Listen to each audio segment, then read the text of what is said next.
मित्रों छेल्ला लेक्चर में आपणे मोलारिटी एवी चर्चा करी थी। तो मोलारिटी एटले शुं ए तमने खबर है कि 1 लीटर जलीय द्रावण में एना अणुभार जेटलुं वजन ओगाड़ो तो जी द्रावण बने एने 1 मोलर कहेवाय। तो विद्यार्थी मित्रों हवे नॉर्मालिटी तो आ बाजू ध्यान आपजो। सेम टू सेम ईज व्याख्या पण ज्यां अणुभार हतो बराबर एने मोलारिटी कहेता था। जो अणुभार ने बदले तुल्यभार लेवामां आवे तुल्यभार तो मोलारिटी बदलाय अने नॉर्मालिटी बनी जाए। एटले के 1 लीटर जलीय द्रावण में एना तुल्यभार जेटलुं वजन ओगाड़ता बनता द्रावण ने एक नॉर्मल द्रावण कहे छे। हमणां उदाहरण पण तमने आपुं, पहेला व्याख्या लखी दऊं के 1 लीटर जलीय द्रावण में तेना तुल्यभार जेटला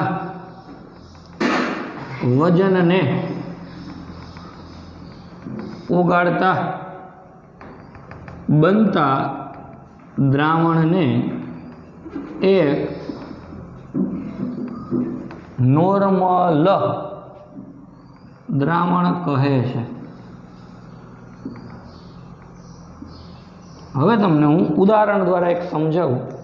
धारो कि आपणे एक पात्र छे अने आ पात्रनी अंदर एक नॉर्मल HCl नुं द्रावण छे।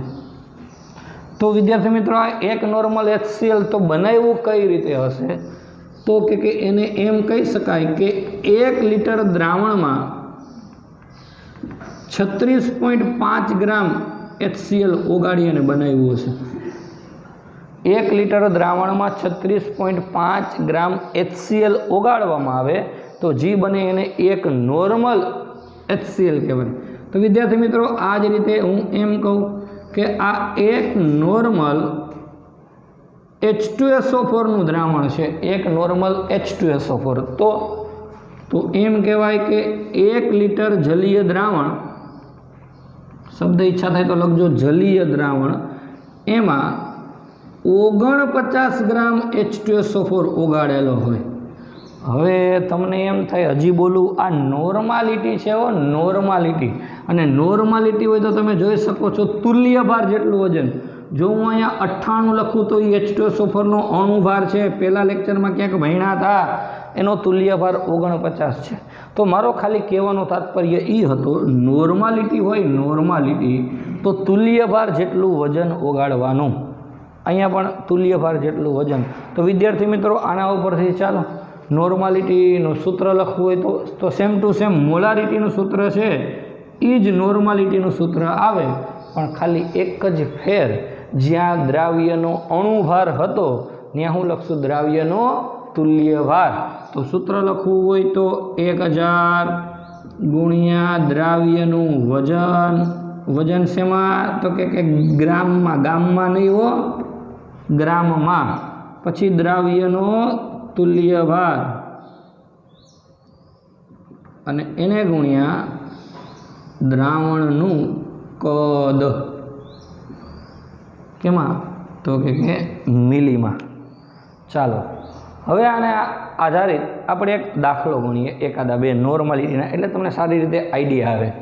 हवे विद्यार्थी मित्रों तमने एम आप्युं छे कि 500 मिली द्रावण में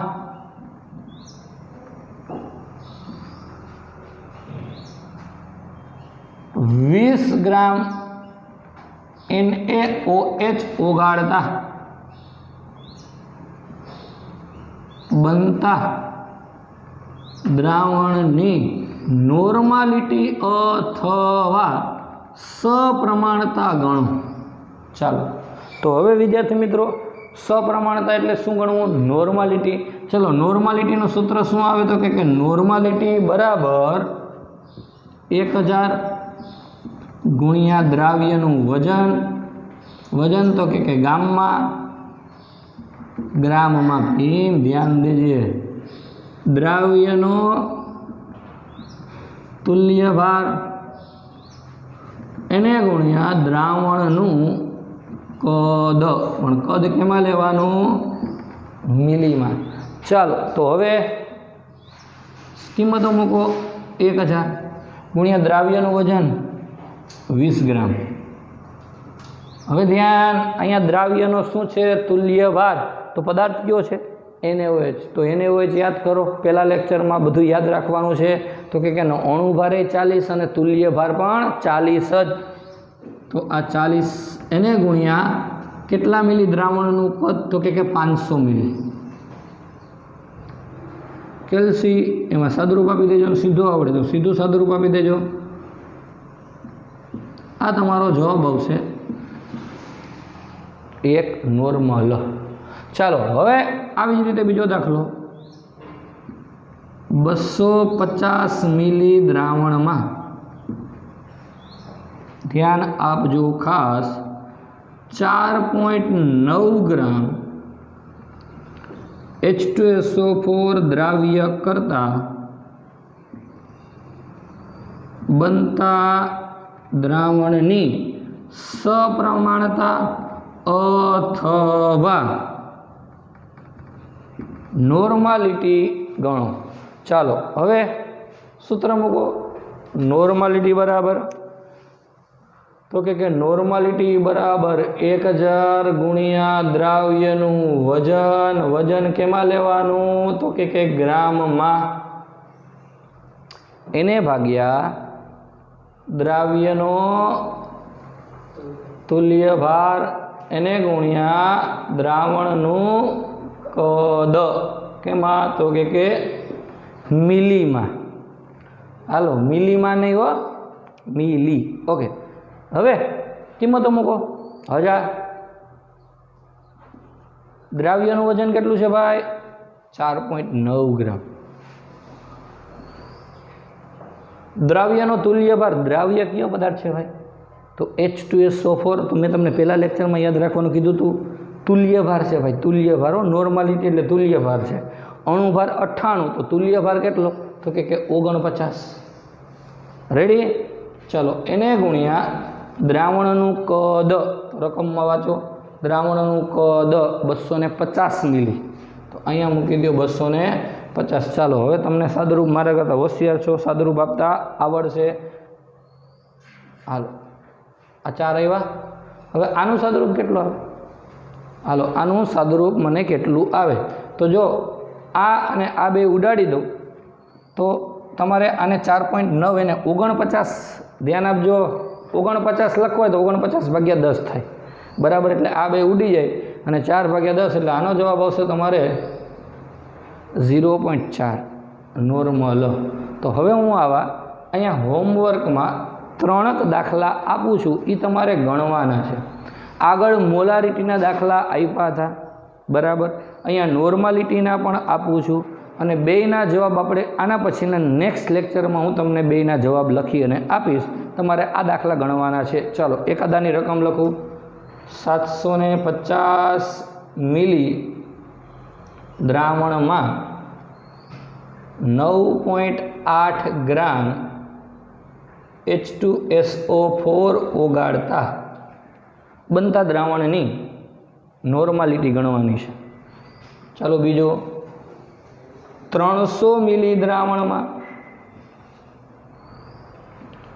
14 ગ્રામ કેવો H ઓગાળતા બનતા દ્રાવણની નોર્માલિટી ગણો। ત્રીજો, 400 મિલી દ્રાવણમાં 6.3 ગ્રામ HNO3 ઓગાળતા બનતા દ્રાવણની નોર્માલિટી ગણો। હજી છેલ્લો દાખલો, 700 મિલી દ્રાવણમાં 9 અથવા 98 ગ્રામ, ચલો ને 98 ગ્રામ H2SO4 ઓગાળતા બનતા દ્રાવણની નોર્માલિટી ગણો। તો આ 4 દાખલા તમારે મને ગણી અને આપવાના છે। આ બાજુ ફરીથી ધ્યાન આપજો, નોર્માલિટી અથવા તો સપ્રમાણતા વિદ્યાર્થી મિત્રો કોને કહેવાય? તો ધ્યાન મોલર હોય તો કેપિટલ AM અને નોર્મલ હોય તો કેપિટલ AN। તો 1 નોર્મલ HClનું મારે દ્રાવણ બનાવવું છે, તો હું કઈ રીતે બનાવીશ? તો કે 1 લિટર જલીય દ્રાવણ લઈશ, 1 લિટર જલીય દ્રાવણ, એમાં એના તુલ્યભાર જેટલું વજન ઓગાળીશ. નોર્માલિટી છે એટલે કે 36.5, કારણ કે HCl બરાબર એની બેઝિકતા 1 છે એટલે એનો અણુભાર અને તુલ્યભાર બે સરખા. 49 ગ્રામ. તો કે 1 નોર્મલ H2SO4 બનાવવું મારે, 1 નોર્મલ H2SO4. તો કે 1 લિટર જલીય દ્રાવણમાં 1 લિટર જલીય દ્રાવણમાં આના તુલ્યભાર જેટલું વજન ઓગાળું, તુલ્યભાર એટલે 49 ગ્રામ, તો એ જે દ્રાવણ બને એને એક નોર્મલ દ્રાવણ કહેવાય. તો જોઈ શકો વ્યાખ્યા વિદ્યાર્થી મિત્રો કે 1 લિટર જલીય દ્રાવણમાં તેના એટલે કે પદાર્થના તુલ્યભાર જેટલા વજનને ઓગાળતા બનતા દ્રાવણને એક નોર્મલ દ્રાવણ કહે છે. અને આ એનું ઉદાહરણ, આ એનું સૂત્ર મોસ્ટ IMP સૂત્ર આપણે યાદ રાખશું, ખાસ યાદ રાખજો સૂત્ર. ટૂંકમાં મોલારિટીનું સૂત્ર છે એ જ સૂત્ર, પણ અણુભારની જગ્યાએ અહીંયા આવશે તુલ્યભાર. તો નોર્માલિટીનું સૂત્ર, નોર્માલિટી બરાબર 1000 ગુણ્યા દ્રાવ્યનું વજન ગ્રામમાં છેદમાં દ્રાવ્યનો તુલ્યભાર ગુણ્યા દ્રાવણનું કદ. હવે એને આધારિત મેં તમને નાના એવા 2 દાખલા સરખા ગણાવ્યા, એકદમ સહેલા, જે જોઈ શકશો. આ 4 તમને મેં હોમવર્કમાં આપ્યા. આનો જવાબ હું તમને નેક્સ્ટ લેક્ચરમાં કહીશ. એ પહેલાં એક વખત નજર કરી લ્યો, પછી એક નાનો એવો ટોપિક છે મોલારિટી અને નોર્માલિટી સંબંધિત, એ એક ભણી લઈએ. પહેલાં નજર કરી લ્યો આમાં. હવે નોર્માલિટીની હમણાં ચર્ચા કરી. હવે વિદ્યાર્થી મિત્રો મોલારિટી અને નોર્માલિટી વચ્ચેનો સંબંધ એ MCQમાં ક્યાંય તમને પૂછાય ગુજકેટમાં કે બરાબર, તો એકદમ સહેલામાં સહેલો ટોપિક. એ પહેલાં તમને આ 5 વસ્તુના મેં અણુભાર અને તુલ્યભાર શીખવાડ્યા હતા, એ ખબર છે? તો કે હા. હવે વિદ્યાર્થી મિત્રો હું અહીંયા આની એસિડિકતા અથવા બેઝિકતા લખું છું, એસિડિકતા અથવા બેઝિકતા. તો ધ્યાન, એ ભાઈ આમાં આપણે તુલ્યભાર ગોઈતો તો કેટલા વડે ભાગ્યા હતા? તો કે સાહેબ અણુભાર ભાગ્યા એની બેઝિકતા એટલે 1, યાદ હોય તો. આમાં કેટલા વડે ભાગ્યા હતા? તો કે 2, આમાં 1. તો આ બધી કિંમતો તમને ખબર છે. હજી કહું, તુલ્યભાર ગોતવા માટે અણુભાર ભાગ્યા જે તમે કર્યું હતું, એસિડ હોય તો બેઝિકતા આવે ને બેઝ હોય તો એસિડિકતા આવે. એ મેં આ કિંમતો એકડો બગડો એ છે હો, યાદ દેજો. અહીંયા 98/2 કર્યા હતા, આ 36.5/1 કર્યા હતા. હવે વિદ્યાર્થી મિત્રો આને છે ને, આને હું સ્મોલ n કહું, સ્મોલ n બરાબર. હવે ધ્યાન આપજો, અહીંયા હું લખું છું મોલારિટી અને નોર્માલિટી વચ્ચેનો સંબંધ. આ MCQમાં કોઈ પૂછે તો કામ આવશે.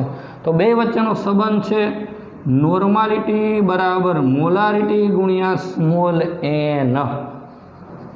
હવે આની આ નોર્માલિટી, આ મોલારિટી, n એટલે શું? તો કે n એટલે એની એસિડિકતા અથવા બેઝિકતા. દરેક પદની ઓળખ આપી દઉં. કેપિટલ N એટલે નોર્માલિટી, કેપિટલ M એટલે મોલારિટી અને સ્મોલ n એટલે એસિડિકતા અથવા બેઝિકતા.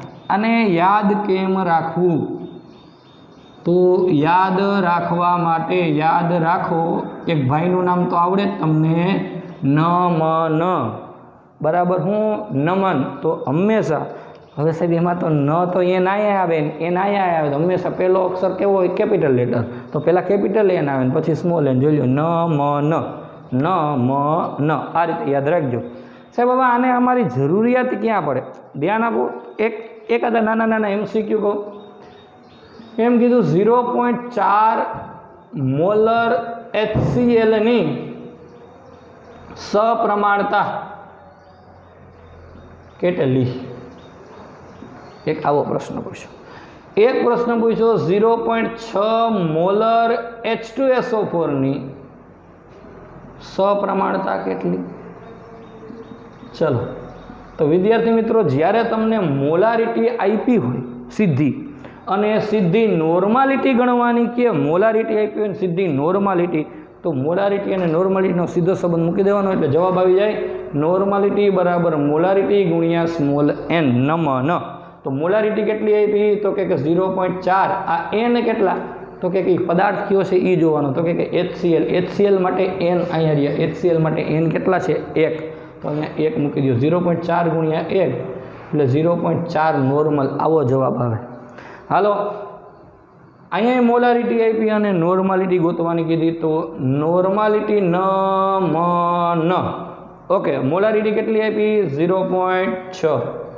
ચલો 0.6 એને ગુણ્યા n નક્કી કરે આ પદાર્થ H2SO4, તો H2SO4 માટે n કેટલા છે, તો કે 2, અહીં 2.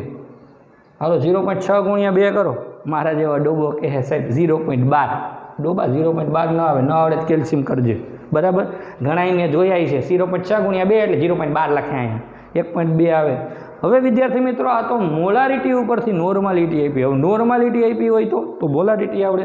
એકાદ ઉદાહરણ આપું, ધ્યાન. 0.8 નોર્મલ H2SO4 એની મોલારિટી કેટલી? ચલો સાદુરૂપ આપો તો કે ન કિંમત એકદમ સહેલી, ન મોલારિટી ગોતવી, આ ગોતવા.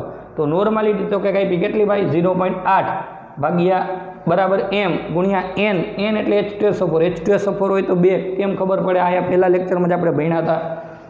હવે 2 માં સામે જાય તો ભાગાકારમાં જાય. હો મારો ડોબો એમ ને કે સાહેબ બાદ બાકી થાય, અહીં ગુણાકાર છે, અડધાની એ નથી મારી જેમ આવડતું. હાલો તો 0.8 ભાગ્યા 2 બરાબર m એટલે જવાબ આવશે 0.4. તો વિદ્યાર્થી મિત્રો આ રીતે તમને MCQ બેઝ પૂછે, મોલારિટી આપી નોર્માલિટી, કે નોર્માલિટી આપી હોય ને મોલારિટી, તો તમને આવડી શકે. એક વખત નજર કરી લેજો. હવેનું જે છે બરાબર, આપણે મોલારિટી અને નોર્માલિટી ભણ્યા, એ સિવાયનો નવો મોલાલિટી એક એકમ એ નેક્સ્ટ લેક્ચરમાં ચર્ચા કરશું. થેન્ક યુ વિદ્યાર્થી મિત્રો.